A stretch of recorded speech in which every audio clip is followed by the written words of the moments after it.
الفاتح إلى رسول حبيبنا شفيعنا سيدنا محمد صلى الله عليه وسلم إلى آبائه وإخوانه الأنبياء والمرسلين وآل كل من صحابته أجمعين والتابعين سبحان من ميسا سيدنا محمد محمد بن علي بن علي سيدنا حسن سيدنا محمد بن ودويله وأولاد شبكة صلى الله عليه وسلم خضار خالد المدربين في الملائكة بالملائكة شعب الله بن أبي بكر رسول من شعب أبو القرن وإشاء بن سالم سيدنا علي بن سالم سيدنا الحسين سيدنا حسن سيدنا خضار خالد وذريتهم جميع الملائكة بالأنفاس ومن براس الحبيب مع عبد الرحمن القاص والشام بعد بن حسن القاضي ورسول الكريم مما يقبل الإرشاد وقوم في لباد من البلاد الحجاج بن حداد حداد الحمسي جعفر بن حمزة الحمسي الحبيب عبد الله بن مشاطر وولاد المهدي وابو بكر الحبيب حسن سالم والحبيب شيخ سالم ثم الى يقول الحبيب شفيق بن محضر بن شهاب ثم الى ارواح من وقف ثم الى وديسا في جاوى ثم الى ارواح من وقف هذا المسجد ومن عمر هذا المسجد ومن تصدق فيه ومن تردد فيه ومن تعبد فيه من سابق ولاحق ثم الى ارواح والدينا ووالديكم وامواتنا وامواتكم وأموات المسلمين والمسلمات والمؤمنين والمؤمنات أن الله يغفر لهم ويرحمهم ويريد درجاتهم في الجنة وينفعنا بإصرارهم الآخرة ويفتح لنا في فقنا في الدين ويقضي حاجاتنا وحاجتكم ويشفي مرضانا ومرضاكم ويأتينا رزقا واسعا لا تعذبنا عليه ويأتينا نصر لأمة المحمدية خصوصا إخواننا في فلسطين وسائر بلدان المسلمين ويختم لنا ولكم بالحسنى في خيرة العافية وإلى حضرة النبي محمد صلى الله عليه وسلم الفاتحة. أعوذ بالله من الشيطان الرجيم. بسم الله الرحمن الرحيم. الحمد لله رب العالمين الرحمن الرحيم مالك يوم الدين إياك نعبد وإياك نستعين صراط المستقيم صراط الذين أنعمت عليهم غير المغضوب عليهم ولا الضالين آمين. بسم الله الرحمن الرحيم. السلام عليكم ورحمة الله وبركاته. الحمد لله والصلاة والسلام على رسول الله محمد بن عبد الله وعلى آله وصحبه ومن والاه ولا حول ولا قوة إلا بالله. سبحانك لا علم لنا إلا ما علمتنا إنك أنت العليم الحكيم. رب اشرح لي صدري ويسر لي أمري واحلل عقدة من لساني يفقهوا قولي وسدد لساني واهدي قلبي بحق محمد صلى الله عليه وسلم. اللهم ارزقنا فهم النبيين وحفظ المرسلين وسرعة الهام الملائكة المقربين. اللهم أعذنا بالعلم وزينا بالحلم وأكرمنا بالتقوى وجملنا بالعافية يا أرحم الراحمين يا أرحم الراحمين يا أرحم الراحمين. نوينا تعلم والتعليم والتذكر والتذكير والنفع والاندفاع والإفادة الاستفادة الحث على تمسك بكتاب الله تعالى وسنة على رسوله والدعاء إلى الهدى والدلالة الخير وابتغاء مرضاته وقربه وثوابه من الله تعالى. نوينا كما نوى سلفنا الصالحون ولا منها من شيخ الكرام. اللهم ادخل نياتنا في نياتهم وأعمالنا في أعمالهم طاعتنا في طاعتهم وارزقنا محبتهم ويتوفانا على ملتهم ويحشرنا في زمرتهم آمين آمين يا رب العالمين. Alhamdulillah, segala puja-puji syukur kita kehadirat Allah Subhanahu wa taala telah memberikan kepada kita semua nikmat iman, Islam serta taufik dan hidayah sehingga kita dimudahkan melangkahkan kaki kita di dalam pengajian rutin kita di dalam mengkaji daripada kitab tasawuf lil Imam Al-Habib Abdullah bin Alwi Al-Haddad di dalam kitabnya Risalatul Muawanah. Alhamdulillah kita telah sampai halaman 44. Sekarang baris ketiga dari bawah. Baris ketiga dari bawah. Bismillahirrahmanirrahim. Qala Syekhul Mu'allif rahimahullahu taala wa ada manafa bi ulumi fid darain amin radhiyallahu ankum wa alayka bir raja wal khauf fa innahuma min asyrafith thamaratil yaqin wa qad wasafa Allahu bihi ma ibadahu sabiqin faqala wa huwa asdaqul qailin ulaika alladhina yad'una wa yabtaghuna ila rabbihimul wasilata ayyuhum aqrab wa yarjuna rahmatah wa yakhafuna 'adzabah inna 'adzaba rabbika kana mahdzura.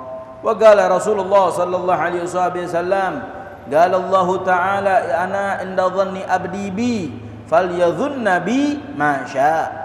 Wa qala alaihi salatu wassalam qala Allah ta'ala wa 'izzati wa jalali la ajma'u ala abdi amnain wala khawfain in huwa aminani fid dunya akhaftuhu yawma ab'atsu ibadi wa in huwa khafani fid dunya amantuhu yawma ajma'u ibadi ila akhirih. Daripada nasihat Al-Habib Abdullah bin Alwi Al-Haddad. Minggu lalu beliau memberikan nasihat kepada kita semua agar kita jangan pernah lepas daripada berzikir, mengucapkan istighfar, jangan lepas daripada mengucapkan Rabbighfirli warhamni wa tub alayya. Jangan lepas, lebih-lebih sekarang nih di bulan Rajab, yang mana dikatakan Rajab syahrul istighfar, wa Sya'ban syahrul shalah 'ala nabiyil mukhtar, wa Ramadan syahru qiraatil Quran. Rajab adalah bulan untuk kita memperbanyak membaca istighfar. Adapun yang namanya Sya'ban, ya, syahr alladzi yutlab alaihi kathratus shalah 'ala nabiyil mukhtar. Bulan Sya'ban kita diminta untuk memperbanyak bersolawat kepada Rasulullah SAW. Ya, adapun Ramadan adalah bulan yang dimana kita diminta untuk memperbanyak membaca Al-Quran. Karena tatkala di bulan Ramadan itulah Allah Subhanahu wa taala turunkan daripada Al-Quran. Ya, maka dikatakan Rajab syahrullah wa Sya'ban syahri wa Ramadan syahru ummati kama qala Rasulullah SAW. Bulan Rajab adalah bulannya Allah, bulan Sya'ban adalah bulanku, dan Ramadan adalah bulan umatku. Maka penting kita untuk memperbanyak istighfar. Dengan cara kita memperbanyak istighfar, manfaatnya salah satunya akan mendatangkan rezeki min haitsu la yahtasib, dari arah yang tidak diduga-duga. Alhamdulillah Allah banyak kasih kita ya rezeki, tapi mana diri kita sekarang pembalasan kepada Allah Subhanahu wa taala. Kemudian sekarang, ya, minggu lalu juga dibahas juga tentang masalah la ilaha illa anta subhanaka inni kuntu minadh dhalimin. Perbanyak daripada mengucapkan la ilaha illa anta subhanaka inni kuntu minadh dhalimin. Baca itu zikir. Kenapa? Karena banyak daripada manfaatnya. Salah satu manfaatnya adalah la yakuluha mahmun wala maghmun illa farallahu bihi anhu. Tidaklah orang yang tertimpa musibah, terkena bencana, lagi dalam keadaan galau. Kalau bahasa sekarangnya galau, lagi enak bawaannya, mumet, ya, banyak pikiran, banyak urusan. Apa katanya? Tidaklah dia membaca daripada zikir tersebut, la ilaha illa anta subhanaka inni kuntu minadh dhalimin, kecuali pasti Allah akan yang namanya melapangkan daripada segala urusannya. Allah akan berikan jalan keluar daripada segala urusannya dia. Itulah balasan-balasan yang Allah berikan terhadap orang yang sering berzikir kepada Allah. Maka jangan heran Allah mengatakan ala bidzikrillahi tatma'innul qulub. Dengan cara kita berzikir kepada Allah, ingat kepada Allah, hadir di dalam majlis ta'lim, hadir di dalam masjid, mushola, ya, rajin di dalam mengerjakan amal ibadah, maka hati kita jadi tenang. Berapa banyak orang-orang kaya, duitnya banyak, istrinya juga banyak, kendaraannya juga Masya Allah istimewa, tapi bagaimana? Pikirannya nggak tenang. Dia mau nyari kebahagiaan tuh nggak dapat. Apa penyebabnya? Itu jauh dari Allah Subhanahu wa ta'ala. Allah udah mengatakan kalau kita pengen tenang, hati enak, hati jadi tentram, apa? Ala bidzikrillahi tatma'innul qulub. Ingat Allah, deketin diri kepada Allah, maka hati akan menjadi tenang. Dengan cara kita ngumpul di sini di masjid mengkaji daripada ilmu tasawuf, ini termasuk daripada mengingat Allah Subhanahu wa taala sehingga hati kita jadi tenang. Pulang dari sini hati jadi tenang gitu. Segala hal tuh jadi enak, tentram gitu. Nggak ada yang namanya dipikirin. Dan dikatakan bahwasanya sungguh bohong orang kalau tiap hari sholatnya 5 waktu, kemudian dia mengatakan dirinya adalah orang yang sedang tertimpa musibah sehingga hatinya gundah, hatinya nggak enak, hatinya nggak tentram. Apa dikatakan? Bohong. Kenapa? Karena sholat tersebut adalah cara agar hati kita itu tenang. Rasulullah ngajarin orang kalau kelar sholat jangan lupa baca doanya. Assalamualaikum warahmatullahi, assalamualaikum warahmatullahi. Ambil tangan kanan, usap ke muka, asyhadu an la ilaha illallah wa asyhadu anna muhammadar rasulullah. Allahumma adhib anni alham wal hazan. Aku bersaksi tiada Tuhan selain Allah, aku bersaksi tiada bahwa saya Nabi Muhammad adalah utusan Allah. Apa katanya? Allahumma adhib, ya Allah, hilangkanlah anni dariku alham wal hazan, daripada segala kesulitan, dari mumetnya pala, ya, ama yang namanya kesedihan, hilangin ya Rabb. Kegundahan, kegalauan, hilangin ya Rabb. Itu yang Rasulullah SAW lakuin. Assalamualaikum, asyhadu an la ilaha illallah, Allahumma adhib anni alham wal hazan. Baca doa itu. Satu tangan, pakai tangan kanan. Rasulullah kalau di dalam hadis dikatakan pakai tangan kanan dengan satu tangannya langsung mengucapkan seperti itu. Ila akhirih. Itulah yang dianjuri. Maka kata ulama, orang kalau sholatnya 5 waktu lagi, rapi sholatnya bagus, semua rukun syaratnya dikerjain, sunnah-sunnahnya dikerjain. Dia mengatakan dirinya sedang yang namanya pikirannya puyeng, dirinya sedang galau, dirinya sedang sedih. Apa kata para ulama? Bohong. katanya, kalau dia mengamalkan daripada apa yang diterapkan oleh Rasulullah sallallahu alaihi wasallam. Nah, sekarang kita masuk daripada pembahasan kita malam ini adalah alaika birraja wal khauf. Imam Haddad ngasih tahu setelah bab taubat sudah dibahas, bab masalah istighfar sudah dibahas. Sekarang kata Imam Haddad alaika birraja wal khauf. Imam Haddad membahas tentang masalah roja. Apa itu roja? Roja itu adalah berharap kepada Allah Subhanahu wa taala. Wal khauf adalah rasa takut kepada Allah Subhanahu wa taala. Orang kalau sudah bertaubat kepada Allah, maka apa yang harus ditanamkan di dalam hatinya? Yang harus ditanamkan di dalam hatinya ketika mereka bertaubat kembali kepada Allah, ingin mendekatkan dirinya kepada Allah, ingin melangkahkan kakinya untuk mendekat kepada Allah, hal yang pertama adalah setelah taubat, tanamin di dalam hati ar-raja wal khauf. Apa itu roja? Roja itu berharap. Berharap apa? Ya Allah, ana sekarang udah bertaubat daripada maksiat yang sering ana lakuin. Sekarang ana berharap kepadamu ya Rabb. Ya, terimalah daripada taubatku ini ya Rabb. Itu namanya roja. Wal khauf. Apa itu khauf? Takut kepada Allah. Bahwasanya taubatnya tersebut takut nggak diterima. Jadi dua-duanya mesti ada. Yang pertama berharap taubatnya diterima sama Allah. Yang kedua timbulin rasa takut bahwasanya taubatnya nggak diterima. Kalau dia cuma rojak dong, oh Allah mah Ghafurur Rahim, Allah Maha Pengampun lagi Maha Penyayang, pasti taubat ana diterima. Akhirnya bagaimana? Rojaknya ada, tapi khaufnya, rasa takutnya tidak ada, sehingga menimbulkan apa? Dia akan melakukan maksiat yang kedua kali, melakukan maksiat yang ketiga kali, dan seterusnya. Kenapa? Cuma rojak doang, tapi khaufnya tidak ada. Atau khauf doang, takut tidak bawaannya, udah melakukan dosa banyak, akhirnya cuma takut taubatnya nggak diterima, akhirnya cuma takut doang, tapi tidak ada roja, tidak ada pengharapan. Apa katanya? Rasulullah SAW mengatakan, ana inda dhanni abdi bi. Allah Ta'ala, Allah berfirman, Allah berkata ya di dalam hadis qudsi, ana inda dhanni abdi bi, aku tergantung prasangka hambaku. Kalau hambaku berprasangka baik terhadapku, akan aku berikan kebaikan. Tapi kalau hambaku berprasangka buruk terhadap diriku, akan aku berikan keburukan. Na'udzubillah min dzalik. Jadi penting bagi seseorang yang bertaubat roja, dan bagi orang yang baru taubat juga jangan cuma roja doang, tapi dibarengin khauf. Roja itu berharap kepada Allah agar taubatnya diterima, sehingga menimbulkan pekerjaan amal taat. Nanti hal-hal yang bakal tumbuh daripada roja tersebut, daripada rasa berharap tersebut, berharap taubatnya diterima. Ya masa cuma berharap doang? Lakuin apa yang Allah perintahkan. Deketin Allah ibaratnya. Ya, deketin semua apa yang Allah perintahkan, kerjain. Dengan cara seperti itulah roja tersebut akan muncul. Tumbuh tuh ya yang namanya pengen ibadah, pengen mengerjakan amal taat. Khauf tumbuhin juga. Nanti buah yang dihasilkan daripada khauf, daripada rasa takut adalah meninggalkan daripada maksiat. Sehingga dia takut sama Allah. Oh ya Allah, dulu ana nih orang yang paling bejat, ana ini adalah orang yang paling maksiat. Sekarang aku telah bertaubat kepada Allah. Sekarang ana udah nggak mau lagi ya, yang namanya melakukan maksiat. Ana takut diazab di kuburan, ana takut diazab nanti di neraka, ana takut mungkin sekarang ana berperilaku zalim kepada orang lain, ana takut besok ana punya anak, ana punya istri, ternyata mereka yang kena daripada rasa zalim tersebut dari orang lain. Na'udzubillah min dzalik. Akhirnya muncul tuh buah daripada roja, buah daripada khauf. Maka itu Imam Haddad sekarang alaika birraja wal khauf. Kalau udah taubat udah kelar, tanamin di dalam hati berharap kepada Allah dan rasa takut kepada Allah Subhanahu wa taala. Fa innahuma, kenapa sih roja sama khauf itu penting?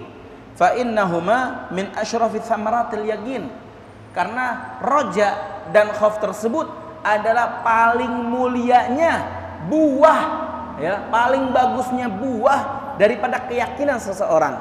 Orang kalau udah yakin, udah benar-benar percaya kepada Allah, percaya terhadap qada dan qadar, percaya dengan apa yang disampaikan oleh Rasulullah, nah timbul buahnya tersebut daripada kepercayaan, keyakinannya. Apa akan timbul? Akan timbul roja dan akan timbul khauf. Roja yaitu mereka akan mengerjakan amal ibadah, khauf mereka akan meninggalkan daripada maksiat. Jadi akhirnya kalau orang benar-benar yakin adanya Allah, adanya azab kubur, Akhirnya mereka semangat untuk mengerjakan amal ibadah dan mereka akan meninggalkan daripada maksiat ya, yang Allah Subhanahu wa taala larang. Wa qad wasafallahu bihima ibadahu sabiqin, dan Allah Subhanahu wa taala juga telah mensifati orang-orang soleh, orang-orang terdahulu daripada hamba-hamba Allah ya. Faqala wa huwa asdaqul qailin, Allah sampaikan yang mana Allah Subhanahu wa taala asdaqul qailin, paling benarnya orang-orang yang berkata adalah Allah Subhanahu wa taala. Apa Allah Subhanahu wa taala berfirman?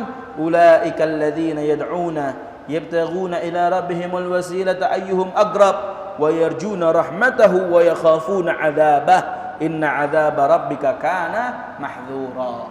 Allah Subhanahu wa taala memberikan sifat siapa? Sifat hamba-hamba Allah yang soleh. Hamba-hamba Allah yang soleh terdahulu, mereka sifatnya seperti apa? Mereka memiliki sifat ulaikal ladzina yad'una, mereka orang-orang yang suka menyeru kepada kebaikan. Itu sifat-sifat orang soleh yang pertama, suka menyeru orang-orang, mengajak orang-orang untuk mengerjakan kebaikan. Kemudian yabtaghuna ila rabbihimul wasila ayyuhum aqrab, dan mereka suka mencari daripada wasilah, perantara. Mereka mencari perantara-perantara orang-orang yang dapat mendekatkan diri mereka kepada Allah Subhanahu wa taala. Siapa di antara mereka yang lebih dekat kepada Allah, mereka samperin, mereka minta perantara agar dikenali nama Allah ya, agar yang namanya bisa dibawa kepada Allah, agar bisa dideketin kepada Allah. Wasilah ya, minta yang namanya perantara, orang yang dekat kepada Allah. Siapa? Mereka datengin, mereka minta doa, mereka minta agar mereka diajak juga agar bisa mendekatkan dirinya kepada Allah. Kemudian apalagi sifat mereka? Mereka memiliki sifat yang ketiga, yarjuna rahmatah. Mereka suka meminta, berharap terhadap rahmat Allah Subhanahu wa taala. Sifat roja mereka ada. Wa yakhafuna 'adzabah, dan mereka juga memiliki sifat takut terhadap azab Allah Subhanahu wa taala. Kenapa? Inna 'adzaba rabbika kana mahdzura. Sesungguhnya azab Tuhanmu, azab Allah Subhanahu wa taala adalah azab yang paling ditakuti. Nah, inilah empat sifat yang orang-orang soleh milikin, yang mana Allah Subhanahu wa taala memberikan 4 sifat ini kepada orang-orang soleh. Nah, kalau kita termasuk daripada memiliki 4 sifat ini, maka kita termasuk daripada orang yang soleh. Apa? Suka menyeru kepada kebaikan, suka yang namanya mencari wasilah, perantara untuk mendekatkan diri kita kepada Allah ya. Yang ketiga, kita memiliki sifat roja. Yang keempat, kita memiliki sifat khauf. Sehingga dengan sifat roja, kita akan terus-menerus mengerjakan amal ibadah karena selalu berharap kepada Allah, mengetuk pintu Allah agar Allah turunin daripada pengampunan dosanya, agar Allah turunin daripada rahmatnya, agar Allah Subhanahu wa taala segala hal Allah minta kepada Allah Subhanahu wa taala, yarjuna rahmatah wa yakhafuna 'adzabah. Dan timbulin yang keempat, sifat takut, sehingga dia akan meninggalkan daripada maksiat. Orang kalau ninggalin maksiat, Rasulullah SAW mengatakan dalam hadis ya, sifat orang mukmin itu kalau mereka mengerjakan maksiat yataraddada fi sadri. Rasulullah mengatakan dalam hadis arba'in, di dalam hadis arba'in Rasulullah ya, disampaikan Imam Nawawi ya, Syekh Nawawi Al-Bandani mengatakan di dalam kitab arba'in, mengutip daripada hadis tersebut, orang kalau mukmin, kalau mereka beriman kepada Allah, mereka ketika melakukan maksiat mereka akan yataraddada fi sadri. Apa? Hatinya tuh nggak tenang, hatinya nggak tentram, ada suatu hal yang hilang, ada suatu hal yang kagak enak dirasain sama dia. Itulah maksiat, itulah kemaksiatan. Salah satunya seperti itu. Kayak kita alhamdulillah termasuk orang yang suka mengerjakan sholat 5 waktu. Yaum minal ayyam, suatu hari di waktu subuh biasanya kita bangun, biasanya kita sholat tahajud, kita biasanya bangun pagi untuk mengerjakan sholat subuh. Tiba-tiba saking lelahnya, saking capeknya, sampai sholat subuh kesiangan, jam 7, jam 8 baru bangun. Apa yang kita lakukan? Karena merasa nggak enak, langsung lari kamar mandi cepet-cepet. Ngapain? Wudu, langsung ngerjain sholat. Kenapa? Merasa dirinya nih telah melakukan maksiat, hatinya tuh nggak enak, ada yang kurang. Kenapa? Ninggalin sholat subuh. Sebagaimana diri kita ketika kita berada di dalam sekolah, kita nih anak yang rajin di sekolah, kita biasa yang namanya ngerjain PR. Ngerjain PR kagak pernah yang namanya kita nggak ngerjain PR. Dan kita juga anak yang di sekolahnya rajin, nggak pernah yang namanya kabur-kaburan. Waktu sekolah, bukan lagi waktu sekolah nanti jam 9 istirahat kabur. Ya, kita adalah orang yang rajin. Tiba-tiba ya, misalkan tiba-tiba ada satu orang ngajak, kita kabur yuk. Mumpung guru lagi kagak ada, kita kabur yuk. Ketika kita diajak keluar, pasti hati kita kayak kagak enak. Kenapa hati kita nggak enak? Takut. Lah orang kita biasa ngikutin peraturan, tiba-tiba sekarang kita melanggar daripada peraturan. Takut, wah ntar yang ada dibotakin, ntar yang ada dipanggil orang tua, ntar yang ada kena SB, ketakutan. Kenapa? Hati ini udah biasa yang namanya ngikutin peraturan Allah.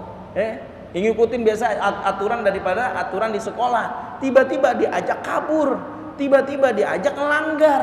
Akhirnya hati kayak jadi kagak tenang. Lagi jalan nengok kanan, nengok kiri. Ini ada bu guru apa kagak ya? Ini ada satpamnya apa kagak ya? Ila akhirih. Begitulah hati kita. Kita kalau tiap hari mengerjakan amal taat, apa katanya? Kalau kita tiap hari mengerjakan amal taat, ya tiba-tiba kita melakukan suatu kemaksiatan, sifat orang mukmin adalah merasa hatinya itu nggak enak. Berbeda dengan siapa? Dengan orang-orang kafir. Ya, yang mana mereka illal ya, la ya'man makrallah illal qaumul khasirun. Ya, di dalam Al-Qur'an dikatakan tidak ada seorang pun yang aman daripada azab Allah, daripada kemurkaan Allah, kecuali orang-orang yang merugi. Allah sampaikan di dalam surat Al-A'raf, tidak ada seorang pun yang aman daripada murkanya Allah, kecuali siapa? Kecuali orang-orang yang merugi. Kenapa? Orang kalau misalkan emang dia ahlun nar, dia emang penghuni neraka, calon penghuni neraka, tiap hari melakukan maksiat, nggak ada rasa takut. Dia berzina jalan, minum khamar berjalan, nggak ada rasa takut. Kenapa? Merasa dirinya aman daripada murka yang Allah Subhanahu wa taala berikan kepada mereka. La ya'man makrallah. Allah sampaikan nggak ada orang pun yang merasa dirinya tenang, dirinya aman daripada azab Allah kecuali orang-orang yang merugi. Maka alhamdulillah kalau kita sekarang nih orang mukmin kita semua nih, kita melakukan maksiat ada sifat nggak enak, sifat kita kagak tenang nih. Maka bagaimana? Perlu disyukurin. Kenapa? Karena masih ada ketaatan yang tumbuh di dalam hati kita. Maka oleh karena itu jauhin daripada maksiat-maksiat yang kita kerjain. Kalau ada rasa takut, rasa pengen taubat, rasa pengen istighfar, bagus. Timbulin makin banyak. Akhirnya kita meninggalkan daripada maksiat tersebut.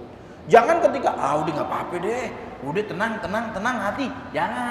Jangan digitu-gituin. Ntar yang ada malah dia merasa dirinya tenang terhadap kemaksiatan yang dilakuin, akhirnya dia sulit untuk kembali kepada jalan Allah Subhanahu wa taala. Maka penting raja wal khauf tanamin di dalam hati. Wa qala Rasulullah SAW, Rasulullah SAW bersabda, qala Allah taala, Allah Subhanahu wa taala berkata, ana 'inda dhanni abdi bi falyadhunna bi ma syaa. Aku tergantung prasangka hambaku terhadap diriku. Falyadhunna bi ma syaa. Maka prasangkalah sesuka hati kalian terhadap diriku. Kalau kalian berprasangka baik, aku akan berbuat baik kepada kalian. Kalau kalian berprasangka buruk terhadap diriku, aku akan berikan keburukan. Tergantung prasangka. Maka kita tuh kalau misalkan ulama ya, orang-orang soleh terdahulu, kita punya guru ngajarin. Kalau kita lagi mimpi, mimpinya apa? Mimpinya mimpi buruk, jangan diceritain. Jangan diceritain. Jangan diomongin, jangan diingat-ingat. Kenapa? Takutnya kejadian. Berapa banyak mimpi buruk akhirnya diceritain. Ya, akhirnya akan nimbul di dalam otak, di dalam pemikiran bahwasanya itu akan terjadi. Falyadhunna bima syaa. Maka ulama tuh orang soleh selalu yang namanya nasihatin. Kalau mimpi buruk jangan dicerita. Kalau mimpi baik ceritain biar banyak agar terjadi daripada suatu hal kebaikan tersebut. Jadi seperti itu. Ya, kayak ibaratnya Rasulullah SAW juga mengatakan dalam hadis. Apa Rasulullah SAW mengatakan dalam hadis? Ya, dikatakan annal marad la yu'dah, la adwa. Kata dikatakan nggak ada yang namanya penyakit itu nular. Sekarang lagi menimbul tuh virus-virus baru lagi nih terhadap anak kecil. La adwa dikatakan Rasulullah mengatakan penyakit nggak ada yang nular. Lah kok sekarang kok ada para dokter mengatakan penyakit itu nular? Dari mana nih? Berarti bertentangan dengan hadis Rasulullah? Tidak. Emang hakikatnya yang memberikan penyakit, yang memberikan kesembuhan adalah Allah Subhanahu wa taala. Tergantung diri kita sekarang. Kalau kita keimanan kita, i'tikad kita kurang, lemah, maka akan terjangkit daripada penyakit tersebut. Tapi kalau i'tikad kita kuat, oh enggak, la adwa kata Rasulullah, enggak ada penyakit yang namanya menular. Oh, kelas. Ana percaya dengan kalamullah, dengan kalam Rasulullah, dan ana percaya terhadap qada dan qadar. Kalau Allah tentuin yang namanya penyakit, kena penyakit ya kena. Kalau Allah enggak tentuin, enggak kena.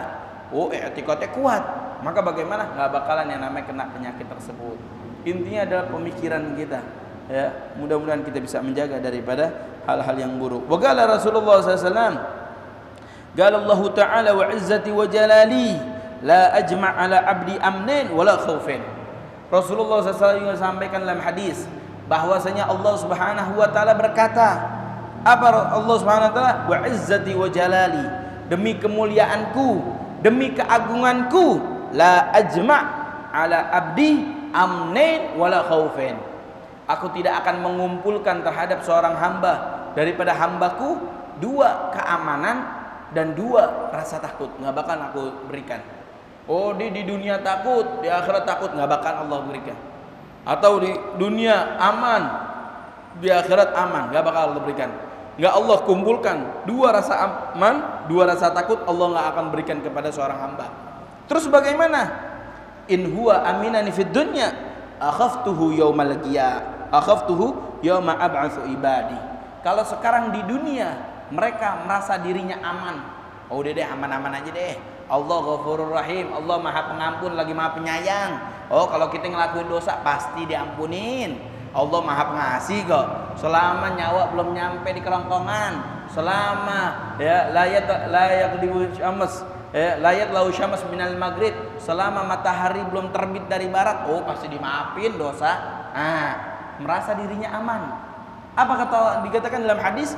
Kalau seseorang merasa dirinya aman, nggak bakal tertimpa musibah, nggak bakal yang namanya tertimpa bencana atau bala yang Allah berikan, merasa dirinya tuh aman aja di dunia. Apa dikatakan? Akhaftuhu yauma ab'atsu ibadi.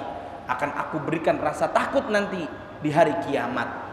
Tatkala Allah Subhanahu wa taala mengumpulkan manusia di padang mahsyar, Allah bangkitkan manusia di padang mahsyar, dia akan merasa takut dirinya. Kenapa? Karena di dunia merasa dirinya aman. Udah aman-aman aja. Oh, Allah Maha Pengasih. Baik Allah gini. Akhirnya begitu terus. Tapi bagaimana? Wa in huwa khafani. Kalau sekarang di dunia dia takut terhadap diriku, dia meninggalkan daripada maksiat karena dia takut terhadap diriku. Dia meninggalkan hal yang dilarang, ya, mengerjakan apa yang diperintahkan oleh Allah. In khafani fid dunya, kalau dia takut terhadap diriku di dunia, amantuhu yauma ajma'u ibadi. Akan aku berikan rasa aman terhadap dirinya nanti ketika aku mengumpulkan daripada hamba-hambaku di padang mahsyar. Jadi tergantung diri kita sekarang. Berapa banyak sekarang orang-orang yang merasa dirinya nggak takut? Ya Allah, nyolong duit orang seenak-enaknya, korupsi seenak-enaknya, uang rakyat dikorupsi. Astagfirullahaladzim. Ini orang-orang yang udah derajatnya tinggi, ya, RT RW semuanya nih, hati-hati.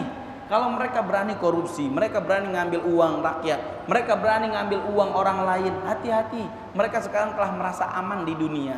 Mereka nggak takut yang namanya hukuman yang Allah berikan nanti di akhirat. Kalau mereka merasa dirinya aman di dunia, nanti Allah akan berikan rasa takut di hari ketika Allah kumpulkan para hamba-hambanya di padang mahsyar. Kalau mereka merasa takut dirinya sehingga meninggalkan daripada maksiat, tiap hari mengerjakan amal ibadat, selalu ada di masjid, selalu ada mengerjakan sholat 5 waktu, sholat berjamaah nggak pernah ketinggalan, hadir di masjid saling nggak pernah ketinggalan, maka bagaimana? Sekarang dia merasa dirinya takut, selalu mengerjakan perintah Allah, meninggalkan larangan Allah, maka apa? Amantuhu yauma ajma'u ibadi. Akan Allah berikan rasa aman, rasa tentram, rasa tenang nanti ketika Allah kumpulkan ya hamba-hamba Allah di padang mahsyar. Dahulu Sayyidina Umar bin Abdul Aziz, Sayyidina Umar bin Abdul Aziz termasuk daripada Amirul Mukminin saat itu, termasuk daripada khalifah, termasuk daripada pemimpin orang-orang muslim saat itu adalah Sayyidina Umar bin Abdul Aziz.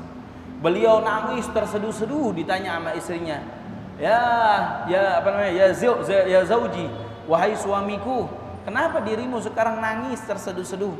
Apa kata Sayyidina Umar bin Abdul Aziz? Aku sekarang adalah pemimpin terhadap para rakyatku. Aku nangis. Kenapa? Aku takut nanti di akhirat aku akan dihisap oleh Allah Subhanahu wa taala.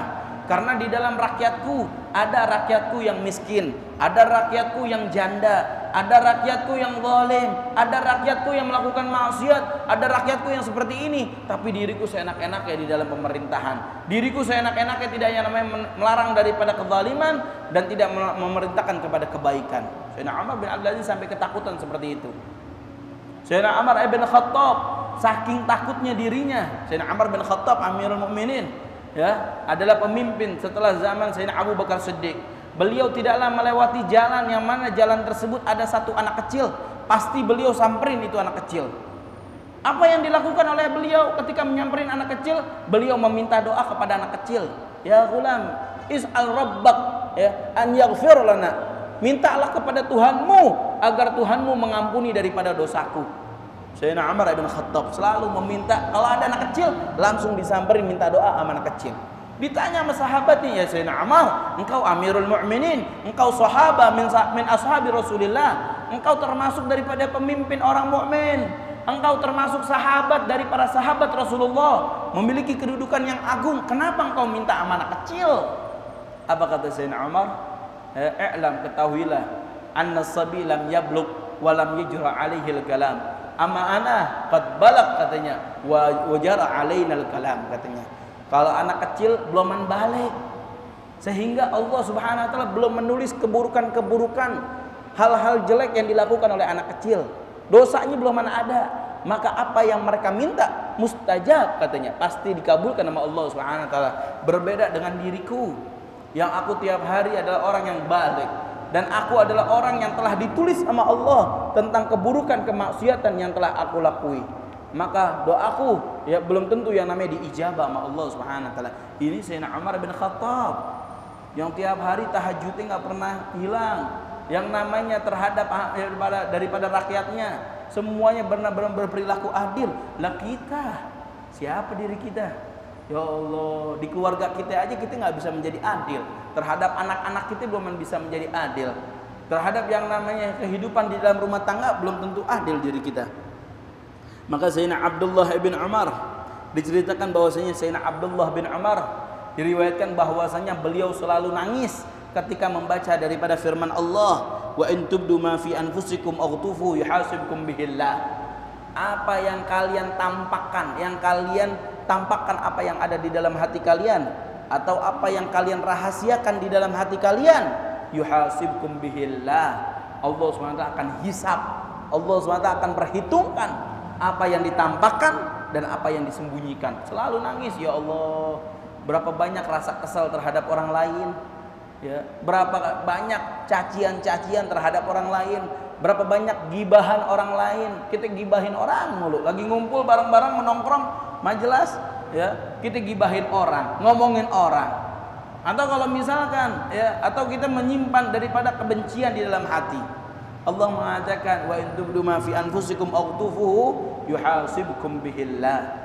Maka Sayyidina Abdullah bin Umar selalu nangis terseduh-seduh kalau ingat daripada firman Allah seperti itu. Takut ya, apa yang Allah Subhanahu wa taala, apa yang kita sembunyikan di dalam hati, apa yang kita tampakkan, itu semuanya akan dihisab sama Allah Subhanahu wa taala. Maka penting bagi kita untuk nanamin sifat roja sama sifat khauf.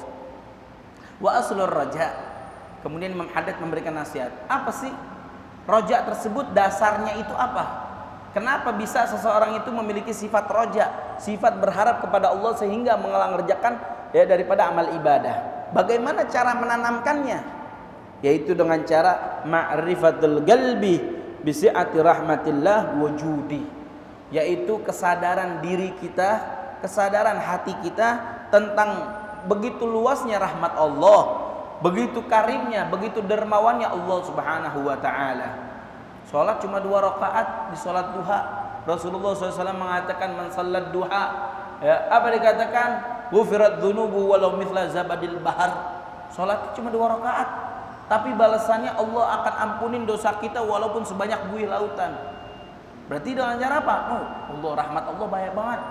Allah benar-benar dermawan, Allah benar-benar kasih sayang terhadap hambanya. Dengan cara seperti itu akan timbul sifat roja. Sehingga dengan roja akan timbul yang namanya terus mengerjakan amal ibadah kepada Allah Subhanahu wa taala. Mudah-mudahan Allah Subhanahu wa taala tanamkan di dalam hati kita sifat raja dan sifat khauf, sehingga kita terus menerus mengerjakan amal ibadah dan meninggalkan daripada maksiat yang dilarang oleh Allah Subhanahu wa taala. Dijadikan anak kita menjadi keturunan yang saleh dan salihah. Allah berikan rezeki yang banyak, yang berkah, yang halal, yang cukup kepada kita semua. Allahumma hdina bihudak waj'alna mimman yusari'u fi ridak wa la tuwallina waliyan siwak wa la taj'alna mimman khalafa amraka wa 'asak. Hasbunallahu ni'mal wakeel. La haula wa la quwwata illa billah. Muhammadin Nabil Ummi wa alihi sahbihi sallam. Alhamdulillahi Rabbil Alamin.